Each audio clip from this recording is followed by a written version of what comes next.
இன்றைக்கி ஒரு breakfast recipe பார்க்கலாம். ரவா கிச்சடி வித் தேங்காய் சட்னி தான் பெஸ்ட்டு காம்பினேஷன். அது எப்படி செய்கிறதுன்னு சொல்லி பார்க்கலாம். அதுக்கு ஒரு கடாய் வச்சுக்கோங்க. அதில் 2 டீஸ்பூன் எண்ணெய், 2 டீஸ்பூன் நெய் ஊற்றிக்கோங்க. இப்போ கடுகு உளுந்தம்பருப்பு தாளிச்சிருங்க. பொரிஞ்சதுக்கப்புறம் ஒரு 4-5 முந்திரி பருப்பு போட்டுக்கோங்க. ஒரு பெரிய வெங்காயத்தை பொடியாக கட் பண்ணி போட்டுக்கோங்க. ரொம்ப வதங்க வேணாம், ஓரளவு வதங்கினா போதும். இப்போ 2 பச்சை மிளகா, ஒரு சின்ன துண்டு இஞ்சி வந்து பொடியாக கட் பண்ணி சேர்த்துக்கோங்க. 2 தக்காளி, மீடியம் சைஸில் இருக்க 2 தக்காளி, கருவேப்பிலை எல்லாம் வதங்கினதுக்கப்புறம் பீன்ஸு, கேரட் சேர்த்துக்கோங்க.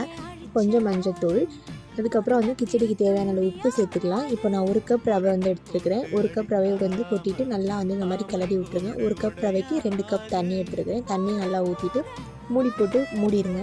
மூடினதுக்கப்புறம் ஒரு 5 நிமிஷம் கழித்து திரும்பி ஓப்பன் பண்ணி பார்த்திங்கன்னா இந்த கன்சிஸ்டன்சியில் இருக்கும். அப்போது வந்து நம்ம வந்து 2 டீஸ்பூன் நெய் வந்து நல்லா ஊற்றிக்கோங்க. நல்லா நெய் ஊற்றி இதில் சாப்பிடும்போது தான் ரொம்ப நல்லாயிருக்கும்.